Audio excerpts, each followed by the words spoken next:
Today in the battle arena, we got two masked vigilantes going at it. Batman, Batpat, Battinson, going up against the devil of Hell's Kitchen, Daredevil. So who's going to come out on top here? Who's going to win? Well, let's get into it. But before we get into it, well, remember to be like your friendly neighborhood vigilante. Let's go out there and pound the crap out of HGTV. We're beefing with them right now, and so we need your help. So go hit that subscribe button and turn notification to that little bell icon. It does help us out a ton, and 70% of the people that watch this channel are not subscribed. I still love y'all, still appreciate y'all, but I need you here too. I need you in the fight. So go hit that subscribe button, please. Now let's get into it. Okay, so Batman hasn't really been Batman for long in this new universe. Only about 2 years. And he's still got a real angsty teenager mood going on here. Carries around the Batman suit and a backpack when he's not wearing it. Always got to throw on heavy eye makeup before he can go out and beat people up. It's a vibe for sure. And with that just comes a bit of inexperience. He hasn't been doing it for long. And that kind of shows in his fights. Not like he's not a great fighter, he really is. Able to take out groups of thugs and henchmen and basically domestic terrorists, swooping and ducking and weaving and fighting lots of guys all at once. Doing it all with some absolutely brutal takedowns too, just vicious.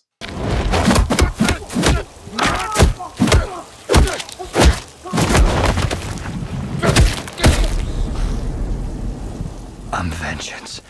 Problem is, and you definitely begin to notice it as the movie goes on, he's just getting a lot of hits landed on him. In every fight that he's in, people are getting punches in, he's getting beat up on a little bit, and not like to an insane amount, he's still Batman, but it's enough to where you do begin to notice it. But also, that's okay, because Bruce just has some crazy, insane armor here, like seriously durable stuff. The man can just stand there and take automatic gunfire like it's nothing.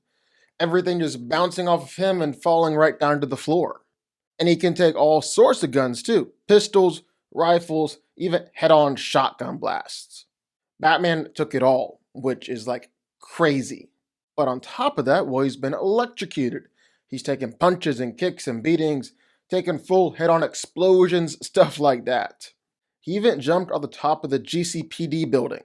He used his little parachute to slow him down a little bit, but it didn't slow him down a ton, because then he hit a bridge going almost full speed and then crashed onto the ground. Still managed to get up and was out fighting crime that same night. Now, I mean, it's not like his armor is absolutely perfect. He's been knocked out before and knocked down quite a few times, but still, just insanely tough. Problem is, not like remarkably strong or fast. Definitely more than the average guy, but not like definitely more than Daredevil here. And then finally, Bats has some nice gadgets here. A batarang that is literally mounted right there on his chest, explosives, he's got an electric attack right there in the glove, a grapple gun that he'll shoot out and use in a fight. Then his cape can transform into a parachute too. And I literally mean a parachute. It's kinda cool, but not super practical. But then there's Daredevil. Best lawyer you could ever hire.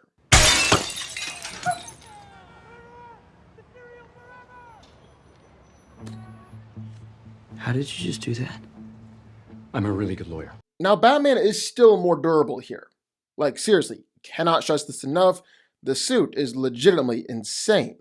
But Daredevil is also no slouch. He can take quite a beating, keep on fighting while essentially on the verge of keeling over dead.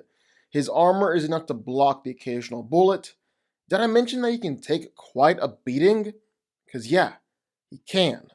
I think the bigger difference here is Daredevil is just so much freaking faster.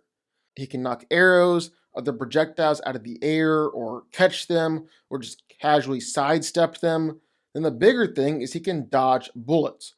Point blank bullets, automatic gunfire. Daredevil is really crazy fast.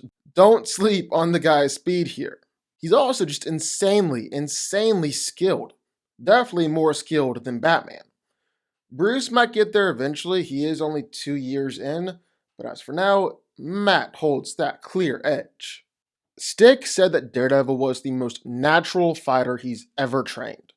He's able to beat up whole groups of thugs and henchmen all by himself, and even take down whole groups of ninjas down all by his lonesome. Then there are his one-on-one fights.